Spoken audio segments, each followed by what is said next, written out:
A very good morning, all of you. I hope you will be fine at your home. Today we will start bandwidth of the transmission medium and propagation of electromagnetic waves. But before शुरुआत करने से पहले हम जान लेते हैं कि हमने लास्ट में क्या पढ़ा था. Terminology, different terminology, attenuation, transmitter, receiver, noise, bandwidth, spectrum, transmitter, channel, medium, wireless and wired, ये सब हमने पढ़ा था. आज हम पढ़ेंगे bandwidth of the transmission medium. या सीधे सीधे बोलें कि ट्रांसमिशन मीडियम को कितना स्पेस चाहिए किसी मैसेज को ट्रांसफ़र करने के लिए. तो पहला जो पॉइंट है, सिमिलर टू मैसेज सिग्नल, जैसे कि मैसेज सिग्नल में होता है different type of transmission medium. जैसे डिफरेंट टाइप ऑफ सिग्नल्स होते हैं, जैसे voice signal, I think computer data, voice, video. these are the channels we will transfer or we transfer through by wire और wireless. ऐसे ही bandwidth different different type की होती है, यानी उनका जो स्पेस होता है, जो फ्रिक्वेंसी रेंज होती है, वो डिफरेंट डिफरेंट टाइप की होती है ना. बैंडविड्थ यानी the space occupied by the medium, उसको हम बोलते हैं bandwidth. Second point is the commonly used transmission media are free space and fibre optic cable. हम जानते हैं अच्छी तरीके से, फ्री स्पेस मीन्स एयर को हम ट्रांसमिशन मीडियम लेते हैं, और fibre optic cable. Fibre optic cable क्या होती है कि उसके अंदर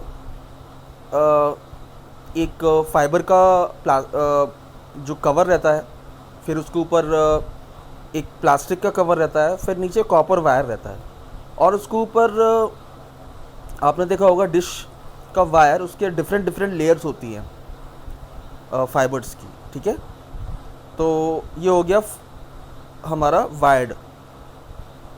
now third point, coaxial cable is used widely are wire medium. Coaxial means वही वायर जो हम डिश में यूज़ करते हैं, which uses 3 different layers, and उसके बाद कॉपर वायर में यूज़ होता है, which offer a bandwidth of approximately 750 megahertz, जो कि कितनी फ्रिक्वेंसी यानी कितना स्पेस देता है, 750 megahertz. Such cables are using radio operated below 18 gigahertz. ऐसी केबल्स, रेडियो मीन्स रेडियो का मतलब ही होता है कि space wave propagation. Space means air के जितने भी प्रोपगेशन होते हैं वहाँ पर यूज़ होता है. बिलो, और किसके बिलो ये काम करता है, below 18 gigahertz. Now communication through free space using radio waves takes place over a wide range of a frequency. जो हमारा कम्युनिकेशंस होता है फ्री स्पेस में, यानी एटमॉस्फेरिक लेयर में, वो उसकी कुछ रेंजेस हैं, frequency ranges, few hundred kilohertz to few gigahertz, यानी kilohertz to gigahertz.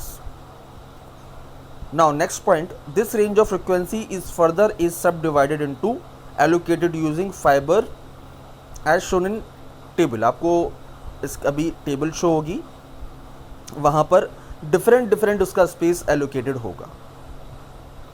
Now इस पेज का last point, 1 terahertz to 1000 terahertz microwave to ultraviolet. An optical fiber can offer a transmission bandwidth in excess 100 gigahertz. यानी microwave तो आप समझते हैं कि जो EM वेव यानी इलेक्ट्रोमैग्नेटिक वेव्स, यानी which travels with the speed of light, है ना. And ultraviolet violet waves is also which travels with the speed of light. तो एन ऑप्टिकल फाइबर, जिसमें ऑप्टिकल फाइबर जो केबल होती है, कैन ऑफर अ ट्रांसमिशन, वो offer करता है transmission bandwidth in excess 100 gigahertz की वो स्पेस देता है फ्रिक्वेंसी का. ओके, नाउ हम नेक्स्ट स्लाइड पर जाते हैं। Spectrum allocation are arrived at by an internal agreement. जो हमारी गवर्नमेंट जो देती है, जैसे DTH ऑपरेटर होते हैं, मोबाइल नेटवर्क होते हैं, वो इंटरनल एग्रीमेंट होते हैं डिफरेंट कंट्रीज़ के।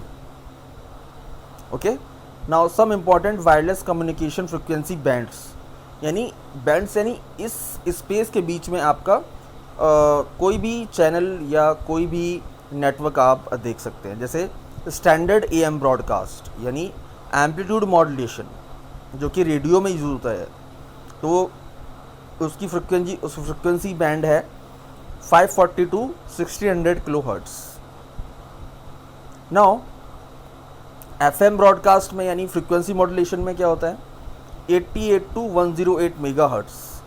अब AM में और FM में ज़्यादा क्यों हो गया, क्यों कि आपने FM सुना होगा यानी फ्रिक्वेंसी मॉड्यूलेशन सुना होगा, उसमें वॉइस क्लियर बहुत ज़्यादा होती है, और वॉइस के लिए हमें सिग्नल चाहिए क्या, बहुत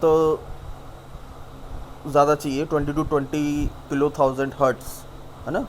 तो यहाँ पर 88 to 108 मेगाहर्ट्ज़ इसके बीच में FM ब्रॉडकास्ट करते हैं। वहीं एम्पलीट्यूड मॉड्यूलेशन में क्या होता है कि वॉइस तो क्लियर आती है, बट कम्युनिकेशन चैनल में नॉइज़ ज़्यादा होती है, लेकिन FM में नॉइज़ कम होती है due to high frequency. Now television में क्या है, 54 to 70 megahertz, 76 to 88 megahertz, 174 to 216 megahertz, 420 to 890 megahertz. अब 54 to 72 मेगाहर्ट्ज़ ये वेरी हाई फ्रिक्वेंसी के लिए है, एंड 174 to 216 मेगाहर्ट्ज़ ये अल्ट्रा हाई फ्रिक्वेंसी के लिए है। नाउ बात करते हैं सेलुलर मोबाइल रेंज, जिससे हम बात करते हैं मींस टेलीफोनिक कन्वर्सेशन। उसकी जो रेंज है 891 to 901 megahertz. This is mobile to base station.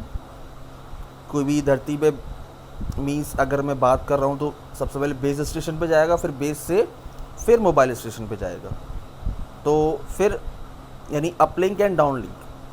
तो फिर 840 to 935 megahertz base station to mobile, है ना। अगर दो बीच में मोबाइल नेटवर्क बात कर रहे हैं तो उसके बीच में एक बेस स्टेशन होता है, तो mobile to base and base to mobile, these are two frequency bands.